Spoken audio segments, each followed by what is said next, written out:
Let me tell them. Good. I'm usually gonna kickstart the thing. Good. Yes.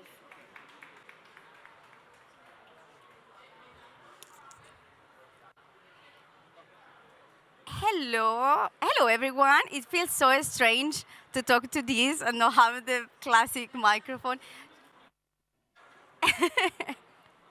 Yeah, it feels very interesting. So please make sure that you have all your headphones on, and thank you so much. Thank you so much for coming. I know it's Saturday. We're all exhausted. And I think, but this is going to be a very interesting session, like something that we have been talking about quite a lot in this conference, no? Like how do we really move forward early warning and early action? But of course, we are adding here the twist of complexity of how to actually do this in the most complex places in the world, those that are affected by conflict and violence. So we're going to have a session that I kind of designed really thinking on somebody very special, a friend of many of us who passed away this year called Pablo Suarez, who was always a source of inspiration and really tried to bring kind of like a different perspective and a lot of magic into the work that we're doing and trying to push us to do things like differently. So we'll do a couple of things that really kind of like resonate to his spirit.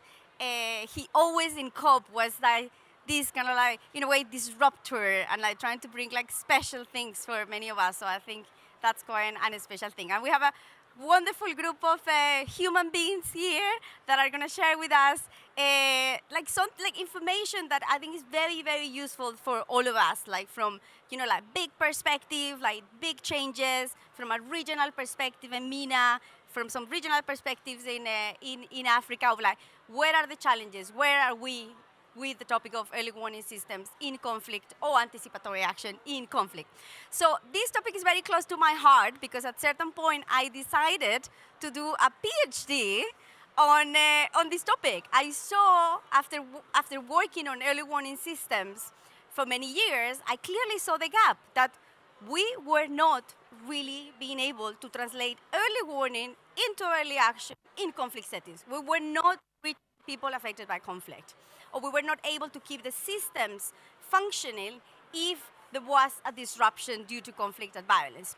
So in that journey of this research, I have learned a couple of things that I want to share with you. So I'm doing the PhD with the University of Twente in the Netherlands and supported by the Danish Red Cross, who have been like very, very kind on this process. I always like to bring this image that we created a couple of years ago in a workshop with the ICRC, with the International Committee of the Red Cross. And this image is really about that complexity of like this kind of endless cycle where we see a lot of populations like going through of like conflict and displacement and hazards and again and again and again. And I think this is the reason in a way why we are here all. Like, how do we deal with this complexity and how do we make the changes that we need to do, not only on the small early warning action space, but I really kind of like in a systematic way. So one of the issues that particularly this pavilion, it represents, and a lot of the work that we have been doing in the coalition of climate action in FCV context, is that lack of finance for disaster risk reduction, for adaptation in conflict-affected contexts. That's a fact, we know it. So if we look at that gap in big kind of long-term investment, early warning systems become an absolute necessity. Like if we are not able to reduce the big risk, we absolutely must do early warning systems. The minimum we can do, because that is what it's going to save like lives. But still, we see that there is a big gap on it, yet there are some incredible initiatives that I think are trying to move, and actually we're going to hear later from one of these really incredible initiatives that are trying to change this. So now, few exciting things. This is a paper published this year, which really had the objective of understand the knowledge gaps of early warning and early action in conflict settings, in places with high levels of displacement. So basically, I did this like really intense review of everything that has been written and researched on the topic. And very interestingly, I look at the different elements, a little bit of an expanded version of the traditional early warning, early action, like 4 dimensions, just to unpack it a little bit more. And basically what I found is that a lot of the attention has been put on like forecasting availability and the monitoring and the hazard analysis, but there is a big gap on the social science aspect of early warning and early action. Well, actually, the decision making, the politics behind it, the dynamics, what actually makes sense or not. However, one of the things that I also found that you can see here very clearly in this graphic is that most of that hazard analysis and forecast analysis is limited to certain countries. So Nigeria, Pakistan, they're advancing quite a lot. But if we look at other places like South Sudan or Sri Lanka or Mali and Syria and so on, there are gaps across all these different elements. So this is really a kind of like a call of attention for us to look at, okay, how do we do to make sure that we address those gaps?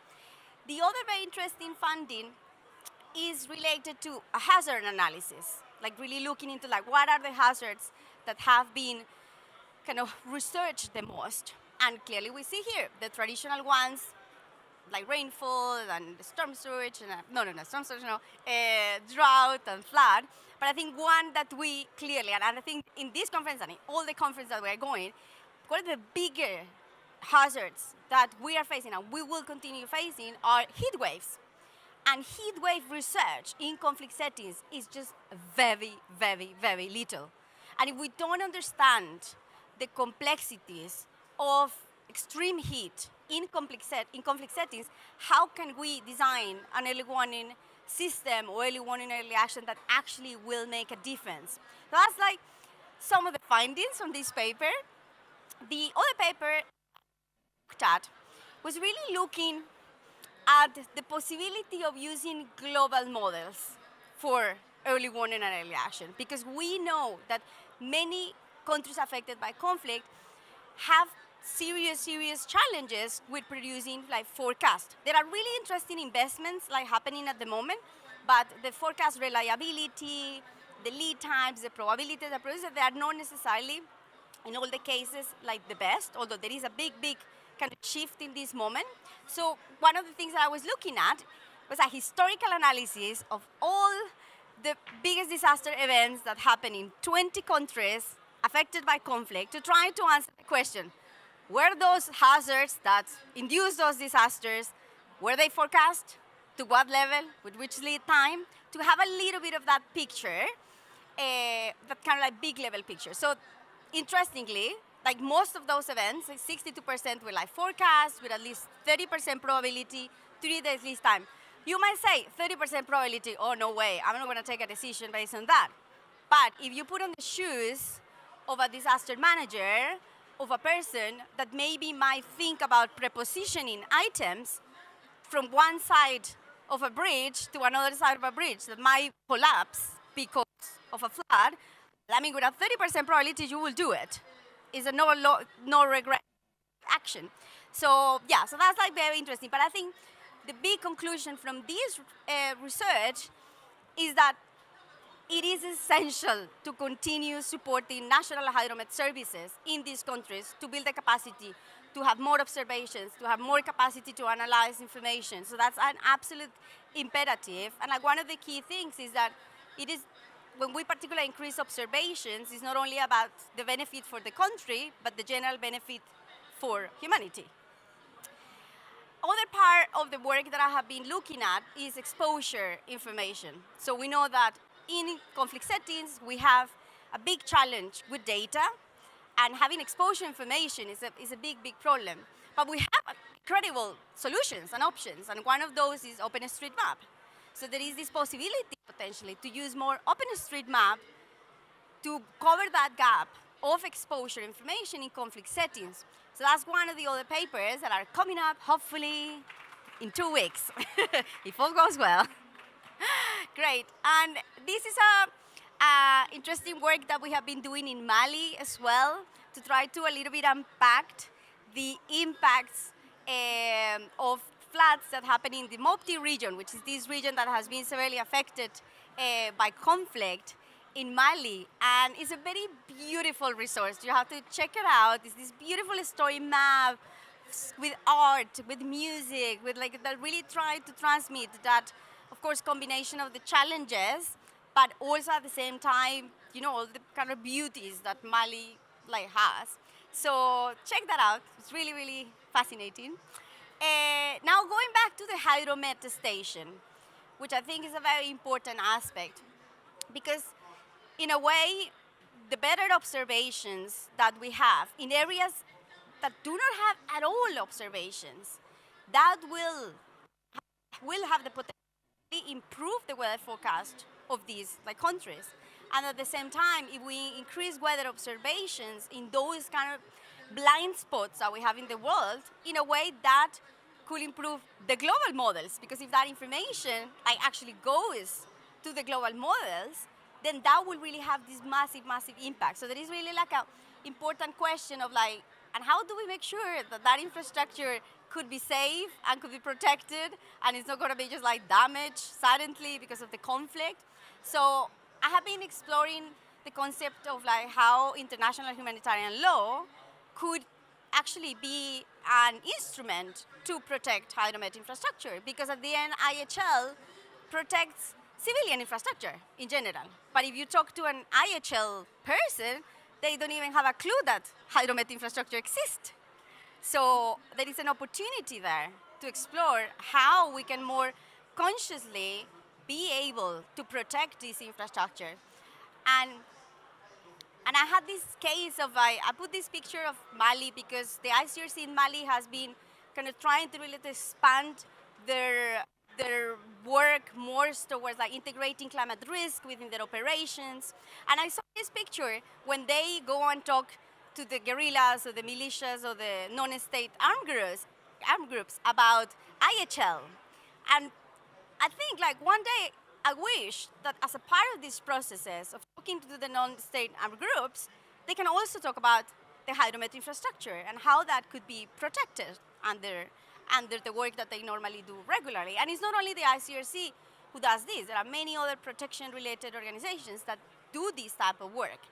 So now I am delighted to invite John Hardin, the director of CRUISE, which is the Climate Risk Early Warning Systems Initiative, which is like one of the, I would say, I mean, it's not because here, John, but it is one of the most important early warning initiatives in the world, because it's basically funding national hydromet services and other parts of the value chain of early warning systems to be able to really change the way how we translate early warning into early action. So John, you're going to tell us a little bit about, why CRUISE is interested in doing early warning systems or support early warning systems in conflict-affected settings. Like, what is your motivation?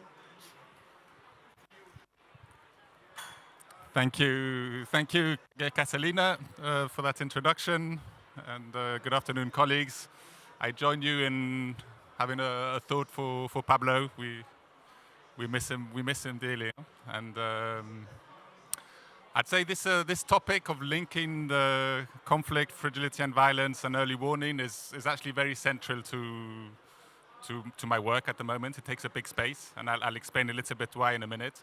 But same as you, Katina, it's also close to my heart. Actually, just before I had this job, I was working in Haiti, building up early warning systems and capacities. And when you see, in this case, it's not a conflict, it's gang violence, but eroding the systems, institutions, capacities, increasing again the vulnerability. It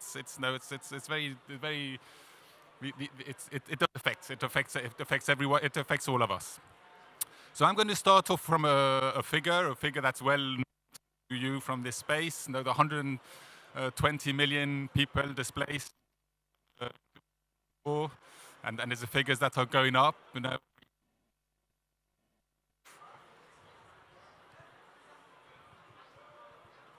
Shall I try another microphone?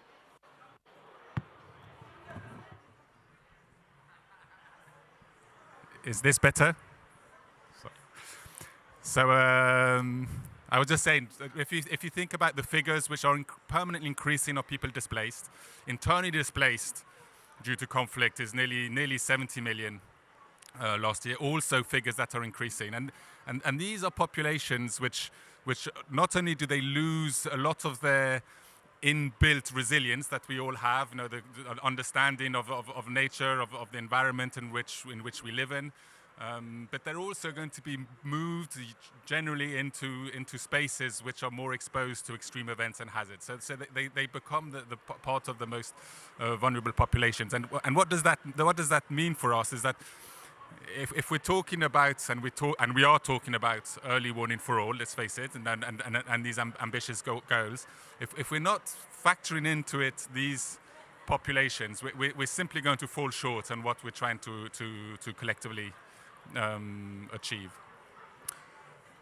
What it means for a program like CRUISE, so I currently manage a program which provides technical assistance and capacity building to least developed countries and small island developing states to build their early warning systems.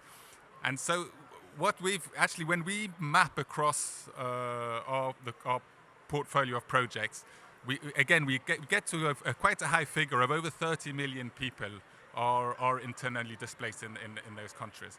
And currently we're very challenged to build the systems to be able to reach those populations with the services that we develop with through the meteorological institutions. So we're a pooled fund. What it means, so we've got groups of donors come together. They recognize a development challenge. Say, okay, we're going to join our efforts. And one of the values of these pooled funds, it also allows us to, in a way, to pool the risk. So it means we can work in countries which are, let's say, higher with success is not as guaranteed as you would see in other countries, and where, let's face it, bilateral partners may be less keen to start financing programs in these countries if they're not sharing the risk with others. And as a result of that, we see that across our portfolio programs, we have a very, very high number of countries that are actually exposed, would be classified as conflict, in the conflict, fragility, violence space. It means we're working in Afghanistan, we're working in Sudan, and in Niger, and Mali, and Haiti, Somalia. So we have a lot of our operations are built into these contexts, and of course this has created a lot of challenges for us. And I think one of the biggest wake-up calls we had is when the Taliban took over Afghanistan and entered Kabul, and we had been working with our partners to build up the meteorological services and so on, and all the staff had to leave. All the systems that we had put in place were lost. And again, but the vulnerability, if anything, was increased. So in a way, we were really challenged in how are we actually going to address this specific context. So I mean, if I look then at what does success look like in this space, well, that's where the term complexity comes in. It's complicated, and if building early warning systems is complicated. And if you meet someone who provides you with a simple answer, I say hire them straight away. I mean, that's the space we are in. We've been going on this 20-year journey with a major shift where we're trying to change the way we operate, from recognizing that early warnings are successful if you have a timely and accurate prediction of an extreme event. And we recognize that's not enough. Early warnings will only be successful if that prediction actually results in early action by the people, an understanding and early action by the people who are exposed to that. So it's a 20-year journey. This is not new, but we look at what happened in Spain last week.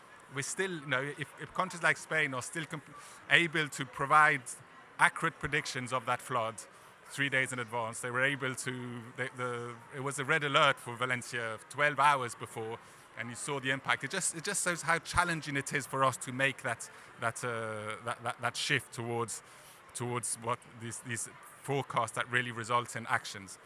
So I'd like to end up with just 3 sort of solutions that we are starting to build into our programs in fragile and conflict-affected countries. So the first of all, obviously, any early warning system we need to be able to provide those predictions for the extreme events that affect that country. And once, as I say, I gave the example of Afghanistan, but we're in the same situation in Sudan at the moment. It's very difficult for the meteorological services to function within a conflict context, so it's very challenging for them to provide those basic prediction services, and it's prediction for weather events, but it's also prediction for longer-term climate seasonal forecasts, and so there's a lot of those services which become very challenging. And so one of the values of I call it the WMO community, but it's basically how do we function as an international system, is a lot of those prediction services are mutualized. And basically one country can provide those services for a group of countries within a region. And that's very important in the context of a conflict setting. In Afghanistan, we were able to continue to provide drought predictions. We were able, what we call the winterization, so the warnings of very cold events, but we were providing them through the Turkish meteorological services. And instead of working through the national institutions, which was not possible for us anymore, we were working with the humanitarian organizations in the country. And so we have a lot of examples, and the same with Sudan, where Ethiopia can step up and provide a certain number of prediction services and capacities for those countries. And that's a very effective way of building a stronger resilience in our predictive capacity. The second area is related to how do we communicate our warnings. And here we have a lot of support from technology. It's even in these, globally, 8 out of 10 people today have mobile phones, and it's even in countries that are affected by conflict and violence. And we're coming into a space where we're able to, through cell broadcast technology, we're able to push warnings to all these cell phones, and it's, this can, if it's done effectively, it helps to overcome some cultural and linguistic barriers that we may face with the displaced population. And the third and final one, I think, which is very important and for us, is actually we're seeing the humanitarian community as very much part of the solution now.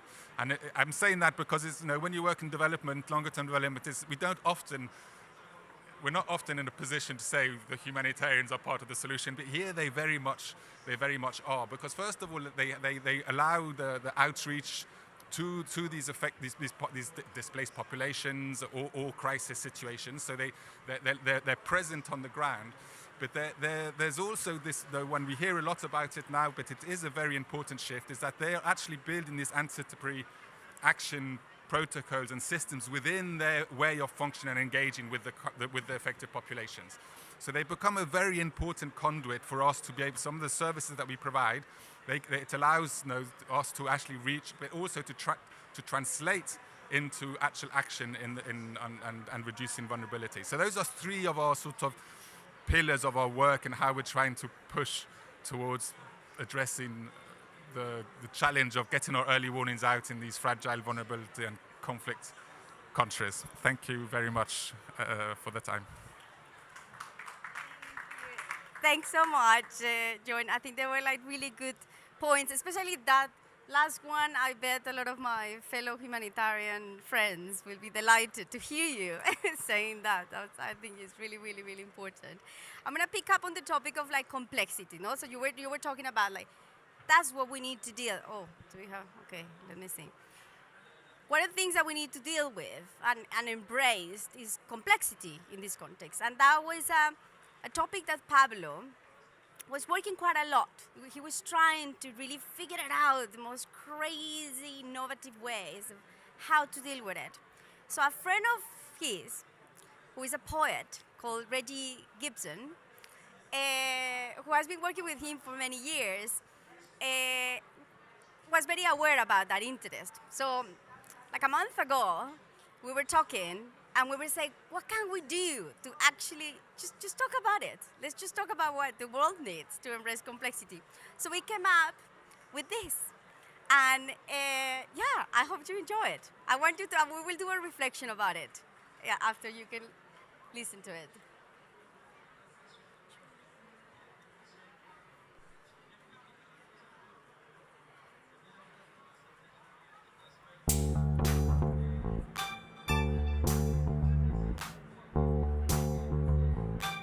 So, folks, here we are on this third planet from an average star.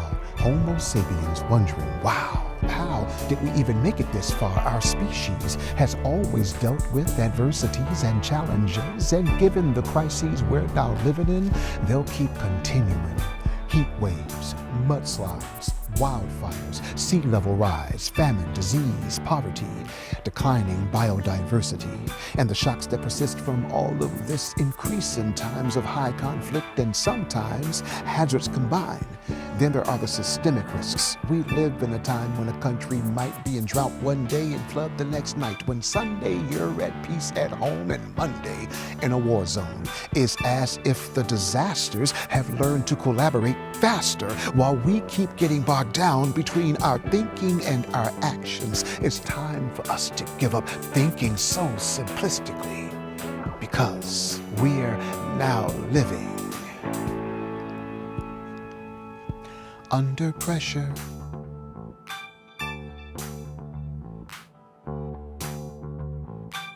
Because the issues facing us are so huge and voluminous, we need help in wrestling with the hard questions. Those questions with which we have to deal each day in our respective fields, plus the questions that we're not even yet aware of. That's why connecting with those who hold knowledge in other sectors is a critical factor in taking action in complex contexts. And this means, to a much greater degree, we need to embrace complexity and seek solutions in places that we haven't looked yet. And at first, we might be a bit reluctant to proceed into those spaces that fill us with such uncertainty. But then we should remember what a wise man once asked of us. What would you do if you were just 10% more courageous? Well, what we need now is that kind of bravery, because we're now living under pressure.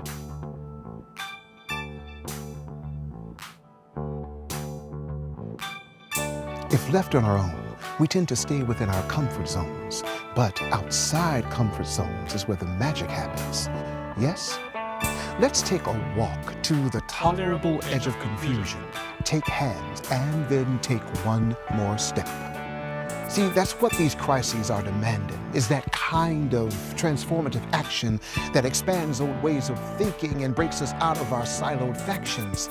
See, we need to see that embracing complexity and nurturing uncertainty may be what helps us find the key to unlock possibilities so we can better address these challenges and live a little less under pressure. Under pressure. Under pressure. Under pressure. Good. I hope you like it. It's so lovely. So Reggie was one of these best friends by Pablo, and the one who made the video was Daniel Stephens, who was another big collaborator of him. So we made this happen in like record time, like literally like a week. It was like incredible. So yeah. So what I want now, before we move to our next speaker, I just want you to turn to your neighbor, somebody that you have not talked yet, and then just have a little chat about this. Like, what do you feel about, like, you know, like what this video make you feel related to the topic that we are talking about? So let's just like turn to your neighbor, take out your headphones, and just have a quick little chat.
raise your hand if you can hear me. Good.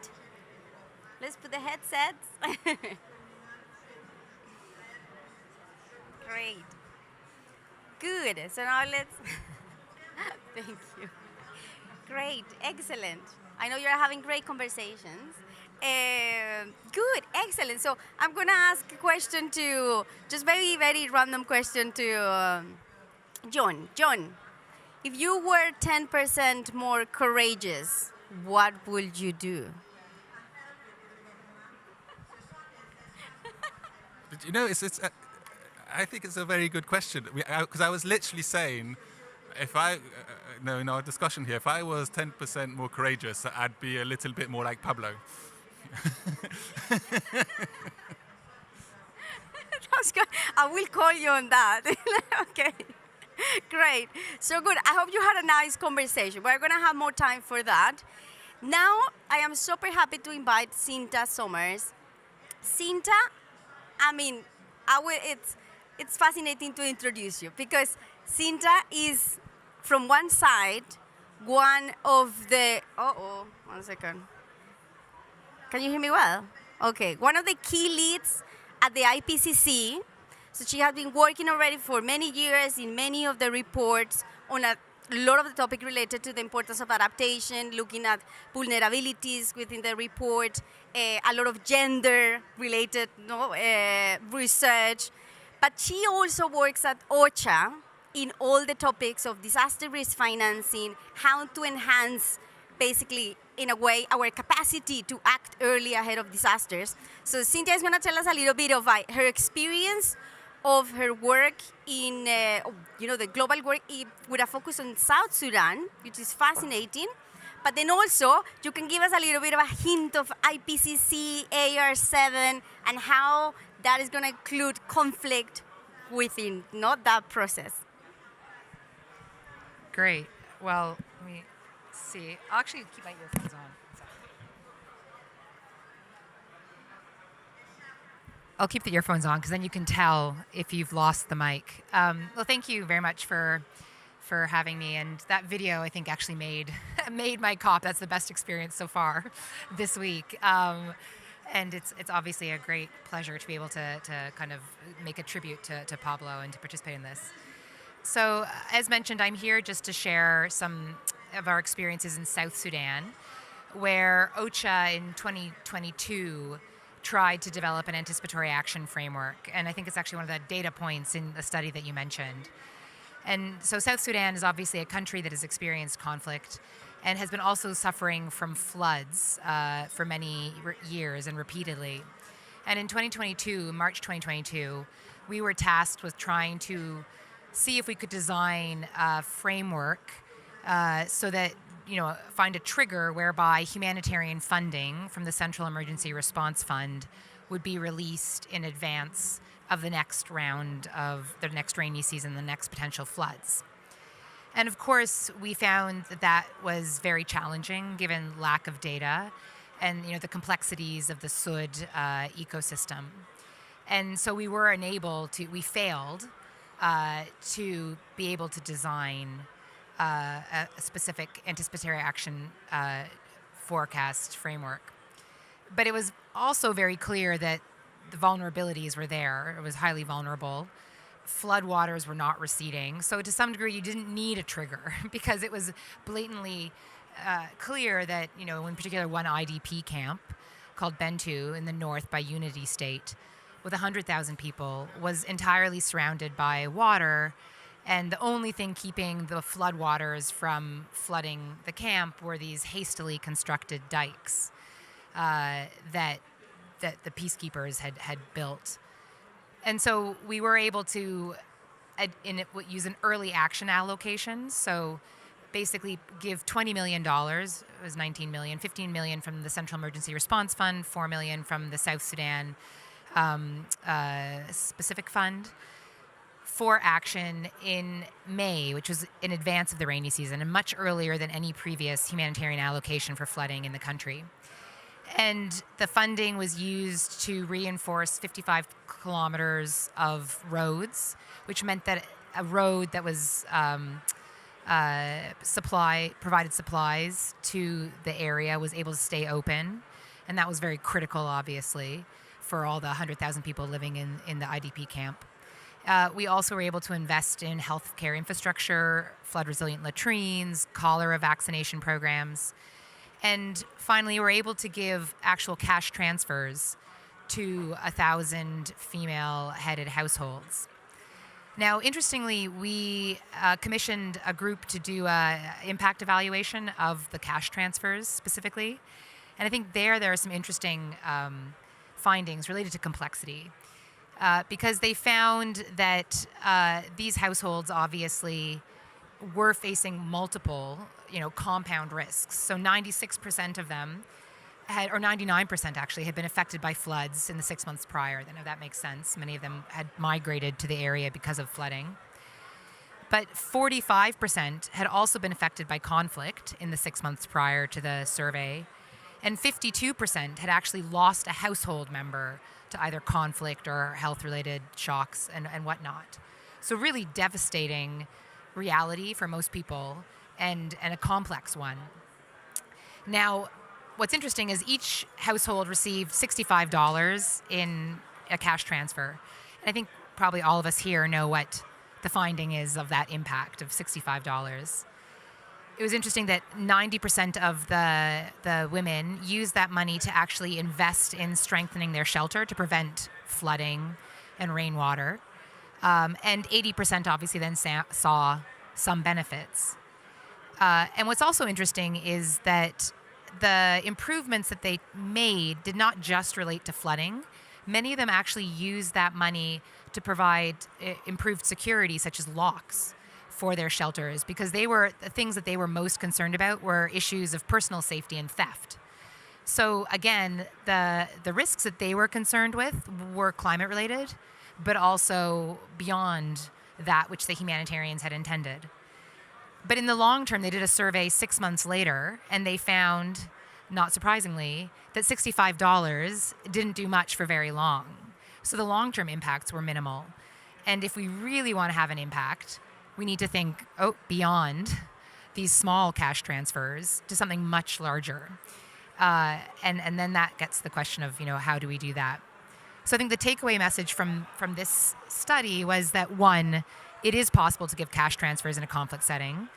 And it is possible to study that. And certainly it's important to study both before, during, and after and the long-term impacts.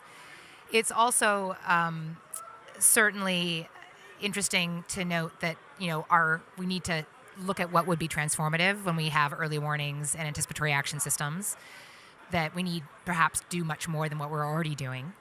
And finally, that for cash transfers to be effective, we also need to make sure that the markets, we need very strong and well-functioning markets, because humanitarians here at COP, we've been going around saying cash is great, we should give more cash in the climate community. But in a conflict zone, then you need to make sure that that market is able to provide the services and the products that those people want to buy with that cash. So that's also a really important thing to look at when we're making these plans. Now, finally, on working on IPCC plans in relation to climate and conflict. So as you all know, we have a special report on cities that is being planned. And we have an outline already. And that outline actually includes case studies that very specifically are including conflict and fragility. So we want to make sure that the case studies speak to contexts of conflict and fragile states. And we need to have your engagement, your research to help fill that, so that we're not just producing an IPCC report for cities and middle income and stable contexts. And the second area for the actual Working Group 2 report, that's the report that looks at impacts and adaptation, that we're scoping the outline in a few weeks in Malaysia. And hopefully we will have some more information thereafter on how we'll deal with risks, complex risks, conflict. That all needs to be in there. And hopefully the presence of myself and a few others will be strong advocates. But really encourage all of you to continue to publish, to follow this, and to speak to your national representatives to advocate that this needs to be included, and to also engage as authors, reviewers, and observers in this process. So thanks very much, and look forward to working with you on those reports. Thank you so much, Cinta. I think particularly that last part of the IPCC report is like quite encouraging because the last round, like it was one of the first times with conflict was included. So I was part of the contributor authors that we tried to push basically, well not push, but like try to basically put the evidence. But I think this one is going to be even more because it's really going to tackle the complexities of adaptation in conflict settings. So I think a lot of the work that ODI is leading on and many others, or the general kind of coalition of climate action is going to be so important. So I think we're going to get there with you, Cinta. Great. So this is really good. I'm just looking at the time. How are we on time? 15 minutes. Okay, we're great. So let's do this. Before I go, I just want to ask you a quick question. If you were 10% more courageous, what would you do? Oh my gosh, I would probably stop coming to COPs and and be protesting or doing some kind of action outside of COP. I will join you. Great, excellent. So good. Now, I mean, I'm very excited to invite David Corbelli, who is going to share us something that I feel is is quite exciting because he is going to share us basically how the UK Met Office took a very important kind of radical decision for a program in the Middle East to really exclusively focus on IDP populations, people affected by conflict. So, David, tell us a little bit the highlights of this MENA program. And yeah, so excited to hear all about it. Thank you very much, Catalina. Everybody hear me okay? I can assume you can, yes. So I'm work in the Met Office's international engagement team, and I actually manage our partnerships and programs across Asia and Pacific. So I'd like to make you aware of our WISER, Weather and Climate Services family of programs, and in particular make you aware of the MENA, the WISER Middle East and North Africa program. That is at a relatively early phase, and I think the key message is that I'd like to make you aware of it, invite you to come and find out more, and more importantly, we're very keen to collaborate with other programs, projects, stakeholders across the region as well, because obviously not one program can address all these challenges and issues that we've heard. So WISER, Weather and Climate Services, is a family of programs that aims to improve the resilience of vulnerable people, vulnerable communities to the impacts of extreme weather and climate change. Collectively, the family of programs represents a multi-million pound investment by UK government, and we have programs operating in sub-Saharan Africa, now in their third phase, initially started in East Africa in 2015. We have a program in Asia and Pacific that started 2 years ago, covering South Asia, Southeast Asia and the Pacific Islands region. And in 2023, we started the WISER MENA, Middle East and North Africa program. Now just a couple of points about the programs in general. They are about improving access, understanding, and more importantly, ensuring that weather and climate services and early warning systems are actionable by vulnerable people, vulnerable communities. And we've heard the importance of that in John's remarks before. And the idea is to ensure that this information can support planning and decision making to improve resilience at local, national and regional levels. And across this family of programs, there are a series of principles that are common across the regions we operate. We very much promote a co-production approach. So whether you're enhancing an existing service, developing a new one, bringing producers and users together to co-develop services, co-develop warning thresholds, users are best placed to identify those. So co-production is a key point. We have a big focus on evidencing GESI or GEDSI positive outcomes, gender, equity, disability, social inclusion. And we very much work in partnerships, sustainable, equitable partnerships, and supporting sustainable, ideally transformational change across the regions. So, WISE MENA, Middle East and North Africa, which started in 2023. We had a scoping study where we worked in partnership with IFRC, Catalina and colleagues at the Red Cross, Red Crescent Climate Centre and indeed World Food Programme. And it's a regional programme with focus countries including Jordan, Iraq, Egypt, Morocco, Syria and the Yemen. And it also takes a regional approach as well. And the programme's £10 million investment as it currently stands, running to 2029. So as I said, relatively early phase and a lot to be done. But listening to some of the issues here, this programme I do believe offers a great opportunity to explore, address, find solutions to some of the issues we've heard about in conflict and fragile affected states in Middle East and North Africa. So there's 4 key priorities of the programme. One is improving access to better forecasting systems and forecasting capability to support planning and decision making by vulnerable communities. There's a focus on seasonal forecasting and looking at outlooks for 1 to 3 months, and we are working regionally with the Arab COF. COF is a climate outlook forum, and we're working with the Arab COF to improve the quality of seasonal forecasts in the region. I won't be a sec, okay. To ensure that services and products are user orientated, and also to look at applications of AI. Third point is looking at how improved weather, seasonal forecasting systems can interact and help improve resilience to climate change. And we're also coordinating with other programs, activities, initiatives in the region. Now, as Catalina said in my last 30 seconds, the programme's fairly unique. It's focusing specifically on anticipatory action, forecast-based early action, which is fairly nascent in conflict and affected fragile states. This provides a great opportunity to test, look at approaches and roll out and learning in those. Obviously, forecast-based early action's fairly well developed in some areas. It's an emerging area, but this really provides an opportunity to look at those and indeed look at supporting, informal and displaced settlements in the region as well. So please come to me to find out more. Catalina's working on it as well. We have a series of grants, IFRC, World Food Programme are leading a regional project, and we have a range of other partnerships in process. So thanks very much. And just to save a bit of time, Catalina, if you ask me what I did with 10% more, I'd probably do that PhD we were talking about and follow your steps. So thanks very much. Thank you very much.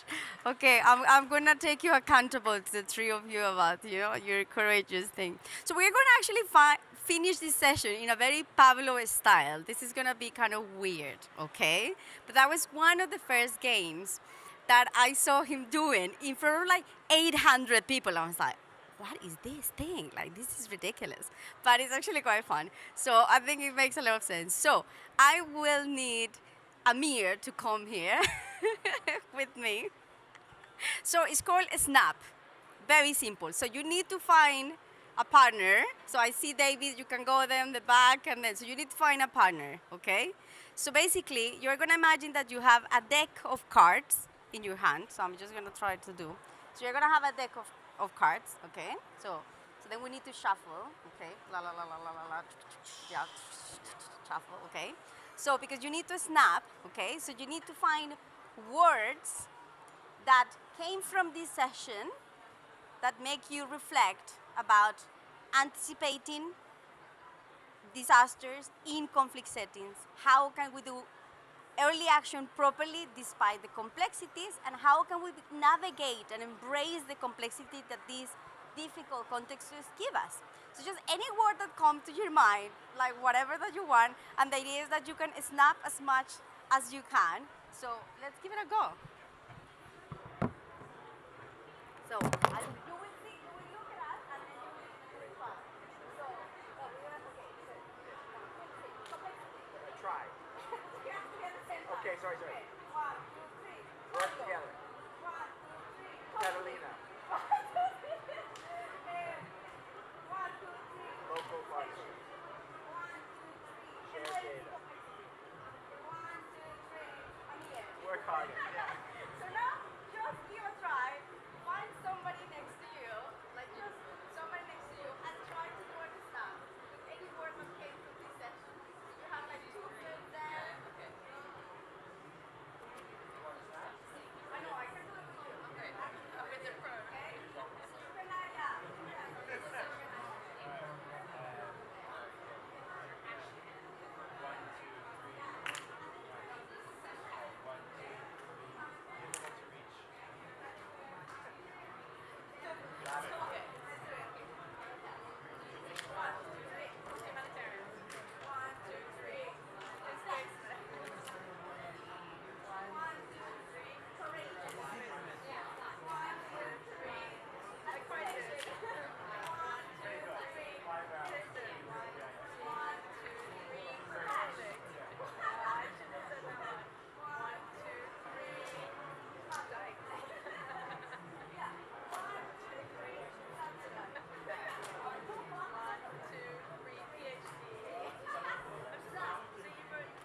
So thank you so much, everyone.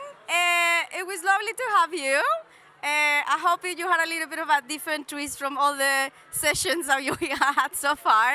And yeah, thank you so much, John. And thank you, Cinta. And thank you, David. So thank you, ODI, for organizing.